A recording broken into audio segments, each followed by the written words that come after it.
ओम शांति। आज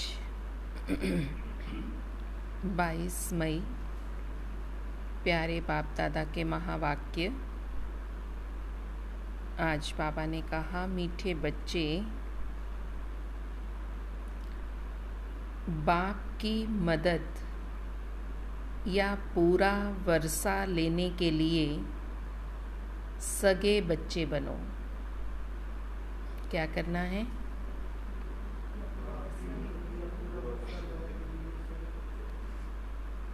सगे अर्थात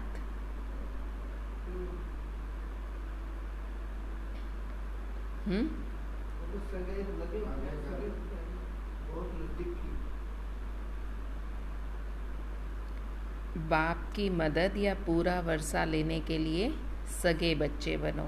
सगे अर्थात पूरा संन्यास कर पवित्रता की प्रतिज्ञा करने वाले। सगे किनको कहेंगे? सगे अर्थात पूरा संन्यास करके पवित्रता की प्रतिज्ञा करने वाले। आज का प्रश्न है, बाप फुल रहम दिल है कैसे? बाप फुल रहम दिल है कैसे? कौन सा रहम बच्चों पर सदा ही करते हैं? बाबा फुल रहम दिल है कैसे है और कौन सा रहम करते हैं बच्चों पर?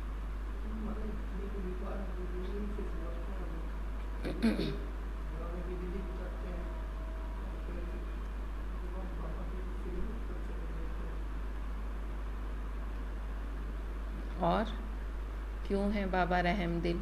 कौन सा रहम करते हैं?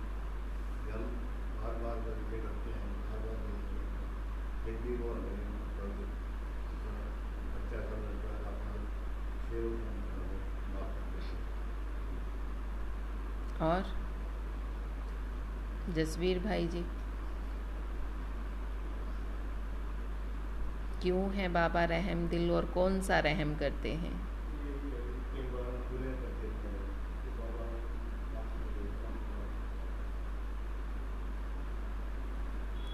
बाबा ने कहा, कोई बच्चा कितना भी विघ्न डालता, माया के वश हो उल्टा कर्म कर लेता,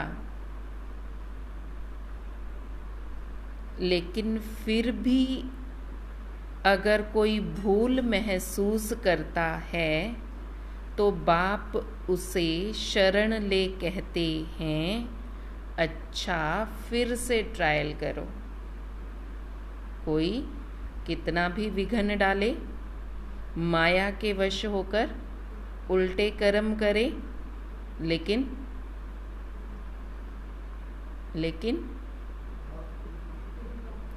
फिर भी अगर वो भूल को महसूस करता है कि हाँ मैंने भूल की है, मेरे से ये गलती हुई है, तो बाबा फिर से उसे अपनी शरण में ले लेते हैं।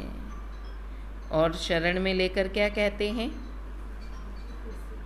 अच्छा बच्चे, फिर से ट्रायल करो, कि फिर से शुरुआत करो।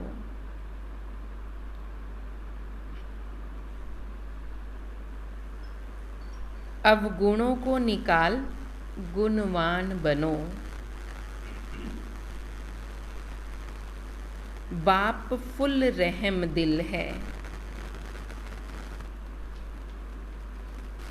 क्योंकि जानते हैं, क्या जानते हैं? बाबा फुल रहम दिल है क्योंकि बाबा जानते हैं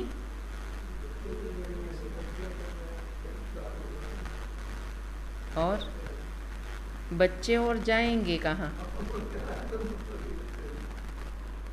सदा सुखी रहें, यही बाप की आश रहती है। बच्चे और जाएंगे कहाँ? बच्चे सदा सुखी रहें, यही बाबा की आश रहती है। क्या कहा आज बाबा ने?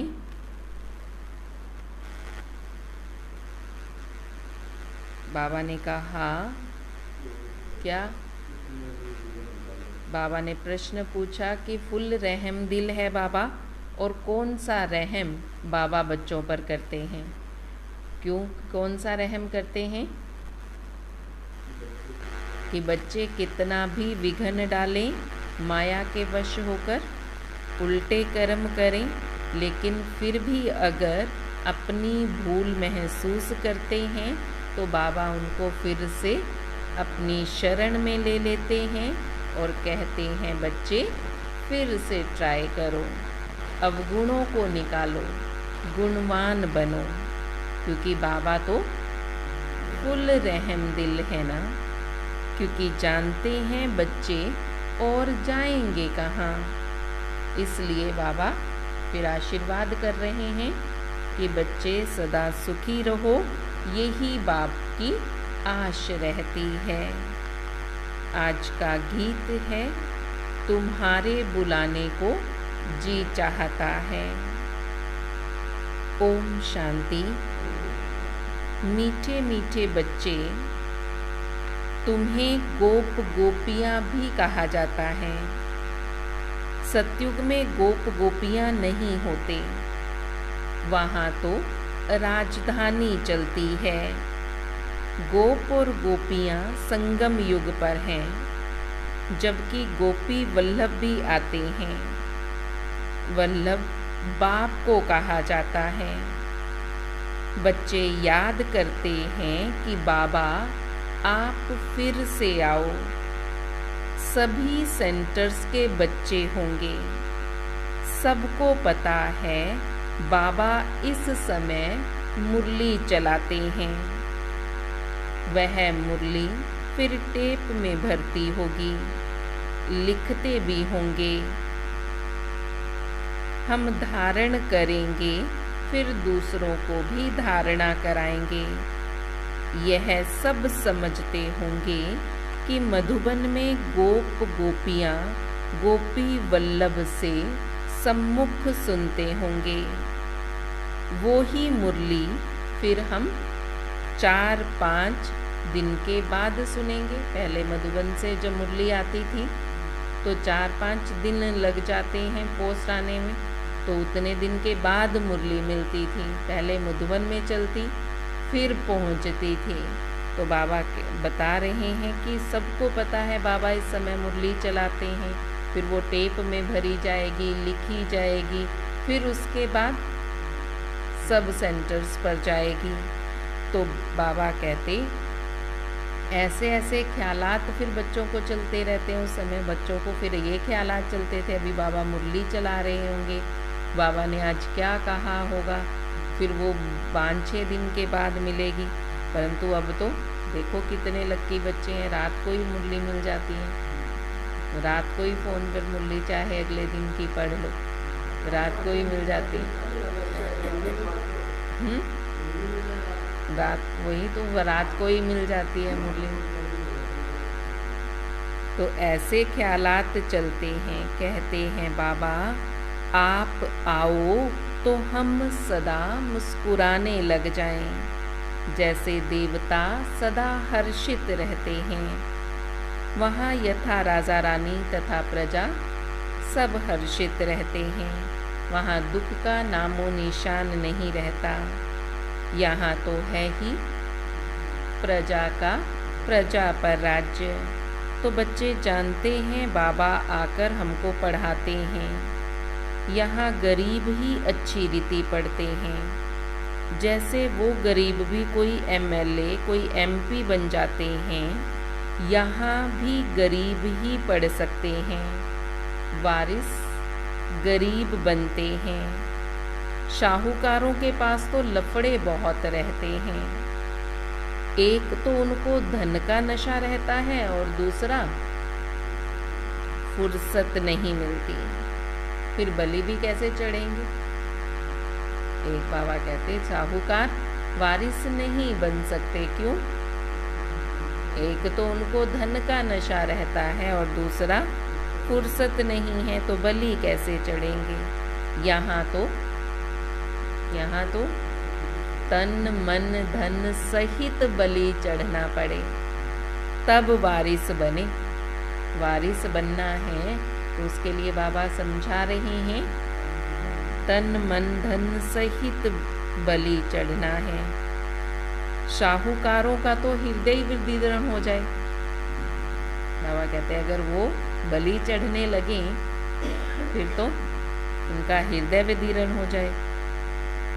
फुरना बहुत रहता है, इसलिए गरीब झट बलि चढ़ते हैं। इसमें भी पहले नंबर में है कन्याएं। मम्मा भी तो कन्या है ना, बाप की बनी और कहेगी बस मेरा तो शिव बाबा, दूसरा ना कोई। इसको बलि चढ़ना कहा जाता है। गृहस्थ व्यवहार में रहते हुए जैसे कि वहाँ नहीं है। बुद्धि में शांति धाम सुख धाम ही बसता है। अब हम जाते हैं स्वीट होम, फिर स्वीट राजाई में जाएंगे। गृहस्थ व्यवहार में रहते रचना की भी पालना करनी है, परंतु श्रीमत पर। श्रीमत तब मिले जब बलि चढ़े। सर्वशक्तिवान के साथ योग लगाने से ही शक्ति मिलती है। बाप का नहीं बनते तो शक्ति भी नहीं मिलेगी। सगे और लगे दो होते हैं ना, उन सन्यासियों में भी सगे और लगे होते हैं। कोई तो घर बार छोड़ जाकर कफनी पहनते, वह ठहरे सगे। कोई फिर फॉलोअर्स होते हैं, वह रहते हैं गृहस्थ में, उनको कहते हैं सोतेले। सगे नहीं कहेंगे, उन्हें फिर वर्षा मिल ना सके क्योंकि अपवित्र रहते हैं। यहाँ तो कोई तो सगे हैं जो पवित्रता की राखी बांधते हैं, बाकी जो पवित्र नहीं रहते उनको सगे कह ना सकें। यह है राजयोग द्वारा सन्यास, वह है हठ योग द्वारा सन्यास। बाबा ने समझाया है, क्या समझाया है?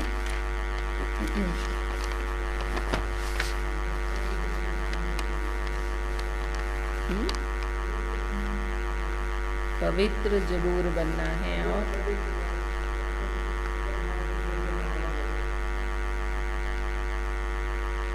बाबा ने समझाया है, मनुष्य अपने को सन्यासियों के फॉलोअर्स कहलाते हैं, परंतु है तो नहीं। वो तो गृहस्थ में रहते हैं और वो गृहस्थ का सन्यास करते हैं, तो फॉलोअर्स कैसे हुए?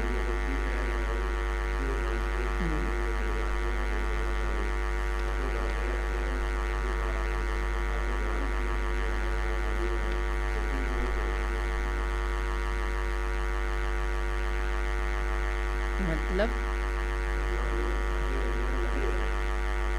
तो आप कौन हो?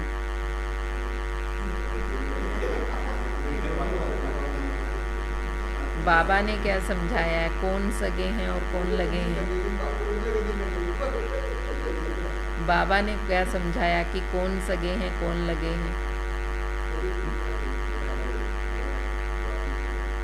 तो फिर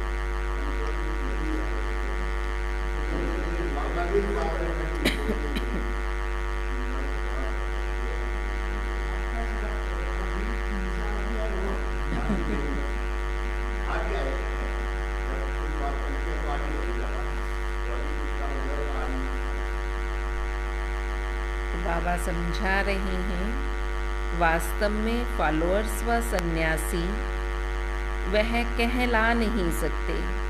सन्यास करने का पुरुषार्थ करना चाहते हैं, परंतु अभी बंधन बहुत हैं। जिन्होंने कल्प पहले सन्यास किया है वही छोड़ते हैं, वह हो जाते हैं सगे और वह हैं लगे।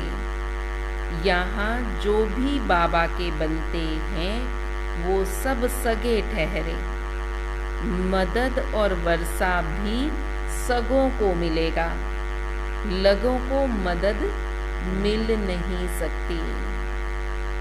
बाबा ने समझाया है ये ज्ञान इंद्र सभा है। यहाँ सब इंद्र सभा में कौन बैठता है? परियां बैठती हैं। इंद्र सभा है और यहाँ सब कौन है? ज्ञान पुख राज परियां हैं। कौन सी परियां? पुखराज परियां हो। 9 रत्नों की बहुत महिमा है ना। 9 रत्नों की तो अंगूठी भी बनाकर पहनते हैं। ब्राह्मण लोग कहते ये पहनो तो तुम्हारी दशा बदलेगी। पत्थरों की भी देखो कितनी महिमा कर दी है, तो वो पत्थर ही ना। और उन पत्थरों की भी देखो बाबा कह रहे हैं कि कितनी महिमा है। वे ही तो तुम बच्चे हो। बाबा कहते वो कौन है पत्थर जिनकी 9 रत्नों की अंगूठी बनाकर पहन रहे हैं? वो रतन, वो पत्थर कौन से हैं? कौन है वो? बाबा कहते तुम बच्चे ही तो हो जिनको बाबा ने पत्थर से रतन बना दिया। थे पत्थर, लेकिन बाबा के बने, सगे बने तो रतन बन गए। तो बाबा कहते आप ही वो पुखराज परियां हो जिनकी मनुष्य अंगूठी बनाकर पहनते हैं। जितने जो सर्विसेबल बच्चे हैं वो विजय माला में आते हैं। ऊंच ते ऊंच है हीरा बनाने वाला बाबा, उनको फिर बीच में रखते हैं। बीच में बाबा फिर और तरफ और रतन रखेंगे।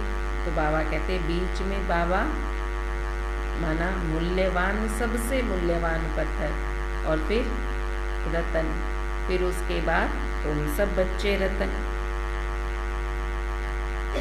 मनुष्य तो इन बातों को जानते नहीं, वो तो सिर्फ 9 रतन कहते रहते हैं। वो तो सिर्फ 9 रतन कहते हैं। बाबा ने कितनी सुंदर भेंट की उसकी, कितनी सुंदर उसका अर्थ बताया कि वो 9 रतन, वो 8 रतन आप हो और 9वां बीच में बाबा है। ऐसा बनाने वाला, इन रत्नों को ऐसा बनाया किसने? शिव बाबा ने बनाया। पत्थर से भेंट क्यों करते हैं फिर? जैसे नदियों से भेंट करते हैं कि तुम ज्ञान नदियां हो, ऐसे बाबा फिर पत्थरों से भी भेंट करते हैं। बाबा कहते उन पत्थरों को रतन कहा है। जैसे बाबा एग्जाम्पल देते हैं कि तुम ज्ञान नदियां हो, तुम्हें सबको पावन बनाना है, सबको ज्ञान जल पिलाना है। ऐसे ही बाबा अब पत्थरों से भेंट कर रहे हैं। तुम हो ज्ञान नदियां, वह है पानी की नदियां। तो कहते हैं बाबा आओ तो हम सदा हर्षित रहेंगे, आपकी मुरली सुनकर और हर्षित होंगे, फिर औरों को सुनाएंगे। फिर प्रिंस प्रिंसेस बन रतन जड़ित मुरली भी बजाएंगे। अभी हम बाबा की ये ज्ञान मुरली सुनते हैं और फिर सतयुग में रतन जड़ित मुरली सुनेंगे।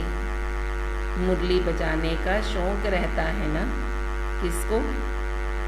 श्री कृष्ण को दिखाया ना कि मुरली बजाई, जबकि वह प्रिंस था, राज करता था। बाकी ज्ञान मुरली सुनना या बजाना तो ज्ञान सागर का ही काम है। वह ज्ञान मुरली पा पाकर चलाते हैं। ज्ञान की बात यहाँ ही होती है, वहाँ ज्ञान की बात नहीं होती। अब मुरली बजाने वाली तुम बच्चियाँ हो। सतयुग में त्रिकालदर्शी पने का ज्ञान नहीं होता, वहाँ यह नॉलेज प्रायलोक हो जाती है।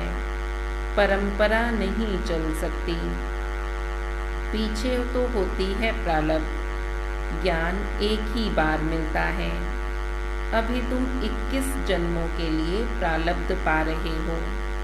प्रारब्ध मिलेगी फिर तो बाबा भी परम धाम में जाकर बैठ जाएंगे। तुमको ज्ञान योग बल से विश्व का मालिक बनाकर मैं वाणी से परे होकर बैठ जाता हूँ। फिर वहाँ मेरे को कोई नहीं जानते। मुझ रचयिता और मेरी रचना को कोई जान ना सके।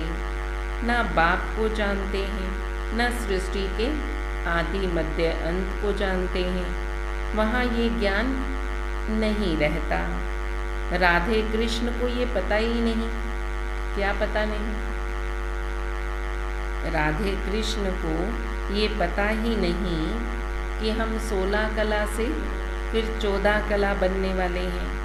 अगर पता हो फिर तो राज्य की और ताज की खुशी ही गुम हो जाए। ये ज्ञान वहाँ रहता ही नहीं। बाप हर बात क्लियर कर समझाते हैं। तुम भी सन्यासी हो, वे भी सन्यासी हैं। वह है हठ योग सन्यासी। सन्यासी हद का घर बार छोड़ जाते हैं। वहाँ है शंकराचार्य और यहाँ है शिवाचार्य। शिव बाबा ज्ञान का सागर है। उनको आचार्य कहा जाता है। श्री कृष्ण आचार्य नहीं है। भगवान शिवाचार्य बैठ तुम बच्चों को समझाते हैं, राजयोग सिखाते हैं। वह हठ योगी हैं। वह राजयोग सिखा ना सके। यह बेहद का बाप ही सत्युग का राज्य प्राप्त कराने राजयोग सिखलाते हैं। तुम अब बाप के पास आए हो। वे जन्म बाय जन्म सन्यास लेते हैं। तुम 21 जन्म फिर सन्यास नहीं लेते। तुम जानते हो यह पुरानी दुनिया है।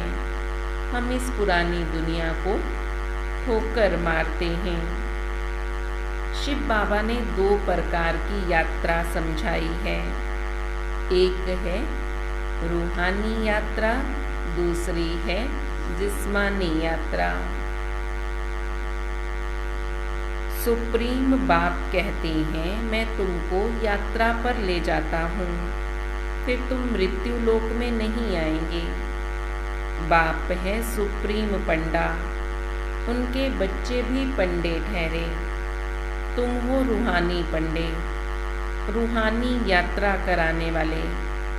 यह धारणा करने की बातें हैं। बच्चे अच्छी रीति धारणा कर फिर समझाते हैं। कोई फिर ऐसे भी हैं जिनका योग पूरा नहीं लगता। भल ज्ञान की धारणा तो अच्छी रहती है, परंतु योग नहीं ठहरता।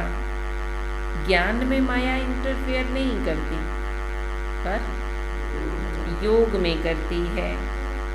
योग लगने ही नहीं देती। योग के समय ही संकल्प विकल्प चलाती है। और क्या होता है योग के समय? नींद भी योग के समय ही आती है। और वो भी बातें सारी योग में याद आएंगी। और क्या होता है योग में? क्या इंद्रजीत भाई?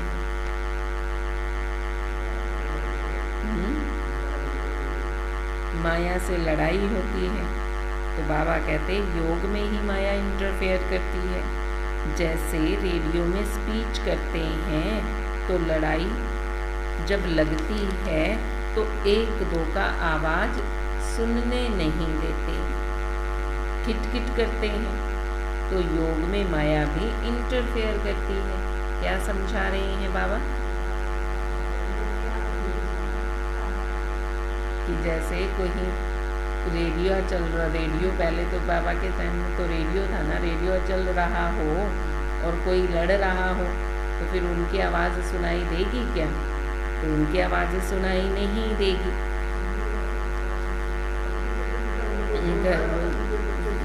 शोर कर रहे होंगे,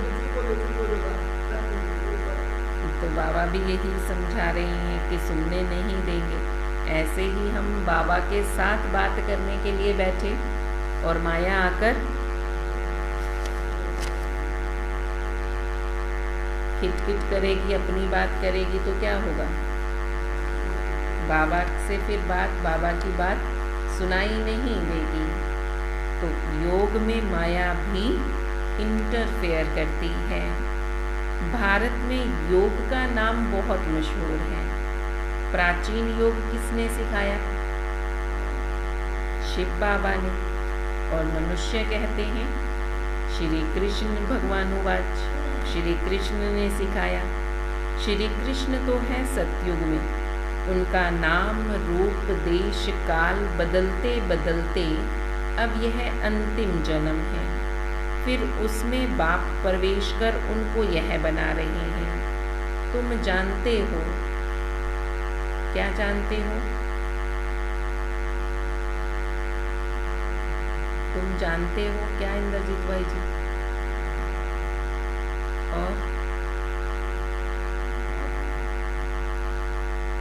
और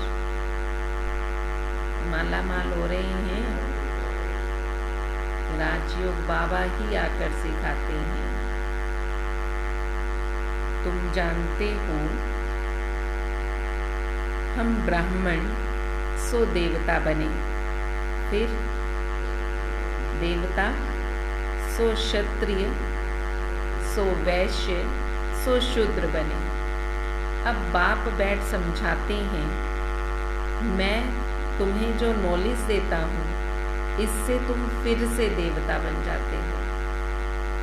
ये जानते हैं हम ब्राह्मण बनते हैं, फिर देवता क्षत्रिय वैश्य और शूद्र बने।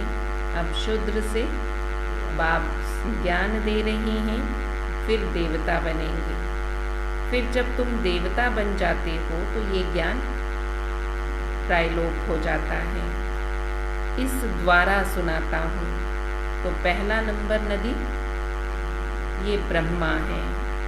ब्रह्मपुत्रा नदी और सागर के मिलन पर देखो कितना बड़ा मेला लगता है। जहाँ ब्रह्मपुत्रा नदी और सागर मिलते हैं, कहाँ पर? कलकत्ता में। तो बाबा कहते देखो कितना बड़ा मेला लगता है। ये ब्रह्मपुत्रा है सबसे बड़ी नदी, जो धारणा करके कराते हैं। बरोबर भगवान रूप बदल कर आया है। जो निराकार रूप है वह बदलकर साकार में आते हैं। ब्राह्मणों का है सबसे ऊंचा कुल। बाप ब्रह्मा मुख कमल द्वारा ब्राह्मणों को ज्ञान दे देवी देवता धर्म और क्षत्रिय धर्म की स्थापना करते हैं। सतयुग त्रेता में और कोई धर्म होता नहीं।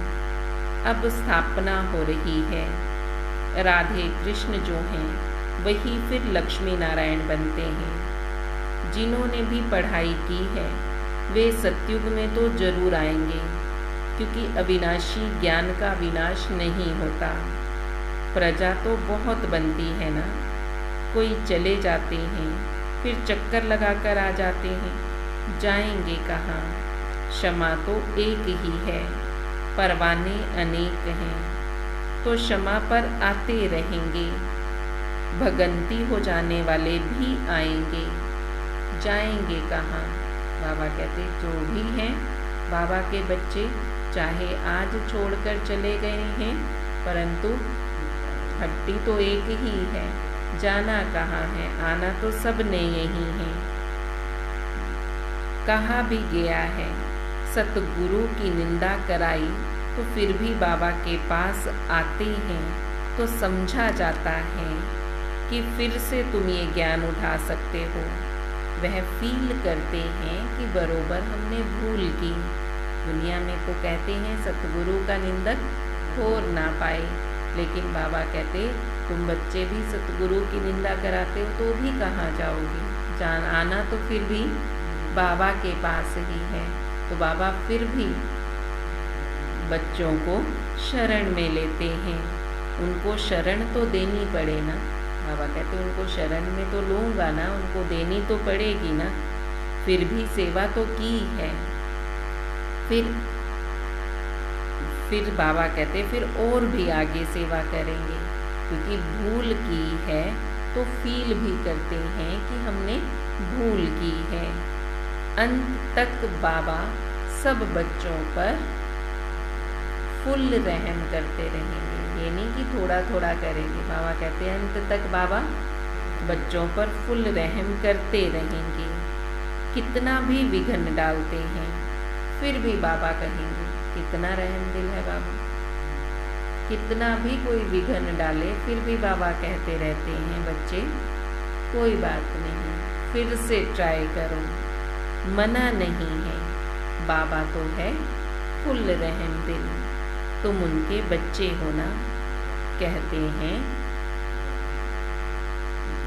बाबा कहते हैं माया ने भटका दिया।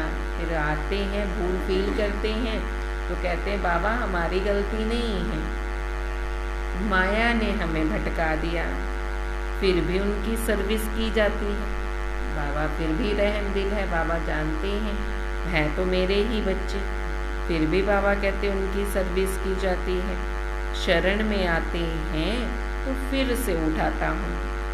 इसलिए बाबा कहते बच्चे अब गुणों को निकाल, गुणवान बनना चाहिए। बाप कभी दुश्मन नहीं बन सकता। बेहद का बाप कहेंगे बच्चे सदा सुखी रहो।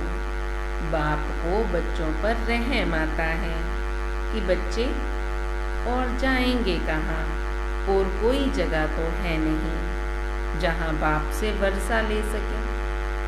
और तो कोई जगह ऐसी नहीं है जो बाबा से वर्षा मिले कहीं और, तो और कहाँ जाएंगे वर्षा लेने, बाप के पास ही तो आएंगे ना। बाप सब बातें समझाते हैं, बहुत नहीं धारण कर सकते तो फिर थोड़ी ही सही। अच्छा बच्चे मन मना भव होकर रहो, बाप की याद में रहो। आत्मा का स्वधर्म शांति है। अटेंशन प्लीज, सावधान कर रहे हैं बाबा। अपने को आत्मा समझ बाप को याद करो। बाप को याद करने से वर्षा जरूर याद आएगा।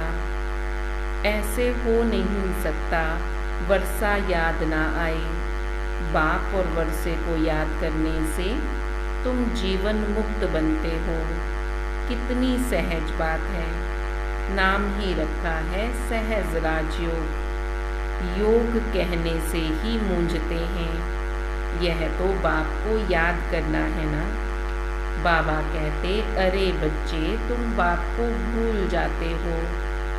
जिस बाप से हीरे जैसा जन्म मिला तुम उन्हीं को ही भूल जाते हो। लौकिक बाप जिससे हद का वर्षा मिलता है उसको कभी भूलते हो? 1 बीघा जमीन या 1 किला भी मिलना हो तो भी बाप याद रहेगा कि इसकी प्रॉपर्टी है ये, इससे हमें वर्षा मिलेगा। तो बाबा क्या पूछ रहे हैं, लौकिक बाप को कभी भूलते हो? बाप तो तुम्हें बेहद की बादशाही का वर्षा दे रहे हैं, सतयुग का वर्षा दे रहे हैं, तो इनको क्यों भूल जाते हो? क्यों भूल जाते हो? इसलिए बाबा सावधानी दे रहे हैं। Attention please. अपने को आत्मा निश्चय कर बाप को याद करना है। आत्म अभिमान बदल देह अभिमानी बनने में क्या होगा? धोखा खाएंगे। धोखे से बचना है तो आत्म अभिमानी बनकर रहो। सन्यासियों का है निवृत्ति मार्ग, फिर भारत पतित बनना शुरू हो जाता है। जब भारत पतित बनना शुरू हो जाता है तब सन्यासी आकर मुरम्मत करते हैं। अपवित्र बनने से भारत को थमाते हैं, रोकते हैं। उनमें प्योरिटी की ताकत रहती है। प्योरिटी है तो पीस और प्रॉस्पेरिटी भी है। कन्या भी जब तक पवित्र है तब तक उसको सब माथा टेकते हैं। जिस दिन अपवित्र बन जाती है माथा टेकना शुरू हो जाती है। देवताएं पवित्र हैं इसलिए सब उनको माथा टेकते हैं। सतयुग में माथा टेकने की बात नहीं रहती क्योंकि वहाँ सब पवित्र हैं। यहाँ अपवित्र पवित्रता वालों को माथा टेकते हैं। पवित्र ही तो पवित्र मनुष्यों को माथा टेकते हैं। सन्यासी पवित्र हैं इसलिए माथा टेकते हैं, कन्याएं पवित्र हैं इसलिए माथा टेकते हैं। तो जो अपवित्र बन जाएगा उनको माथा नहीं टेकेंगे, और इसलिए सतयुग में कोई माथा टेकता नहीं, क्योंकि वहाँ कोई अपवित्र है ही नहीं। अपने को दिल दर्पण में देखना चाहिए, हमारे अंदर कोई भूत तो नहीं है। हम लायक बने हैं किसके? श्री लक्ष्मी श्री नारायण को वरने के। बाबा कहते पहले अपने दिल दर्पण में देखना है कि हमारे अंदर कोई भूत तो नहीं है, और दूसरा हम लायक हैं लक्ष्मी नारायण को वरने के। अगर नहीं है तो अपने को लायक बनाना है। तुम बच्चे जानते हो ऊंचे ते ऊंचा है शिव बाबा, ब्रह्मा विष्णु शंकर, फिर है ब्रह्मा विष्णु शंकर, और फिर उसके बाद लक्ष्मी नारायण। एक शिव बाबा ही हीरे जैसा है, बाकी इस समय सब तमो प्रधान कौड़ी जैसे हैं। महिमा सारी एक ही बाप की है, सारी सृष्टि को स्वर्ग बनाना ये एक बाबा का काम है। अच्छा मीठे मीठे सिकेल दे बच्चों प्रति माता पिता बाप दादा का याद प्यार, और गुड मॉर्निंग। रूहानी बाप की रूहानी बच्चों को नमस्ते। रूहानी बच्चों की रूहानी बाप दादा को दिल व जान सिख व प्रेम से नमस्ते नमस्ते नमस्ते जी। शुक्रिया बाबा।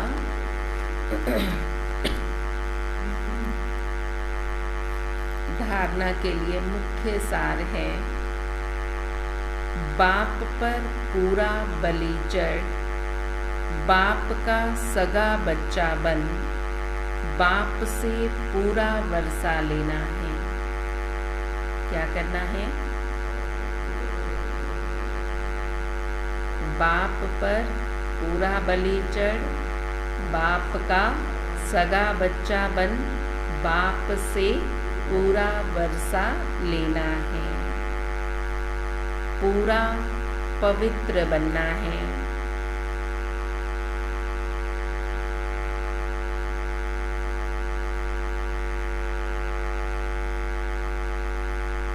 अपने को दर्पण में देखना है। कौन सा? अपने दिल रूपी दर्पण में देखना है। क्या देखना है? लक्ष्मी नारायण को वरने लायक हूँ, मेरे अंदर कोई भूत तो नहीं है। अपने दिल दर्पण में देखना है, मेरे अंदर कोई भूत तो नहीं। फिर है तो भूतों को निकाल गुणवान बनना है। कोई अगर भूत है, पहले बाबा कहते चेक करो, फिर चेक करके उन भूतों को निकालो।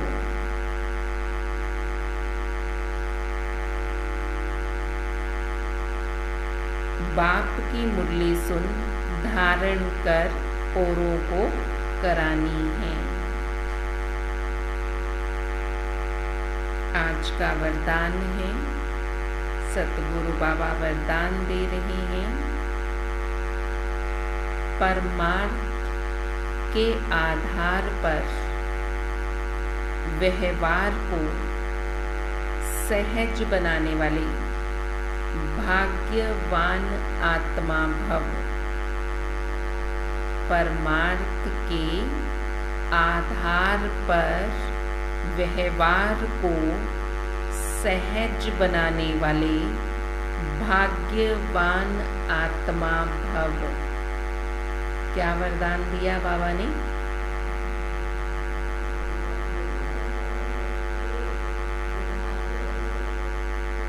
कि हमारा व्यवहार परमार्थ के आधार पर हो, बाबा के आधार पर, जो बाबा हमें सिखा रहे हैं उस आधार पर हमारा व्यवहार होगा तो हमारा हर काम सहज होगा और हम भाग्यवान आत्माएं बन जाएंगे।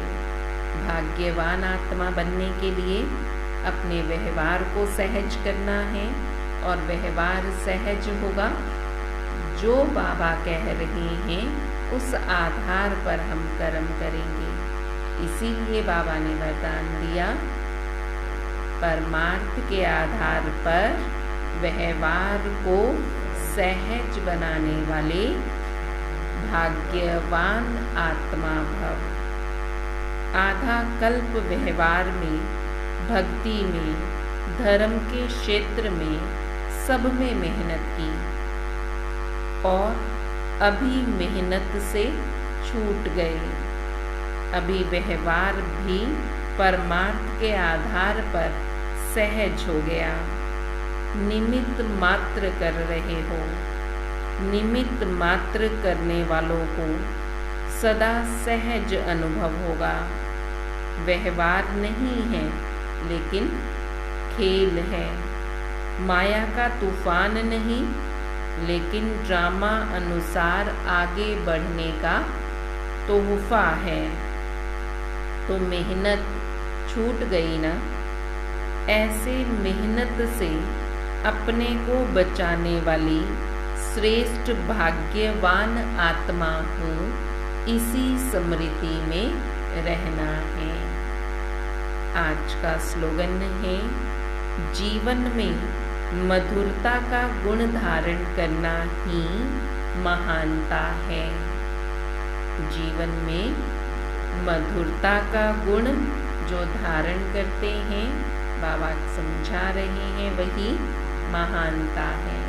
महानता क्या है? मधुरता को जीवन में धारण करना। ओम शांति।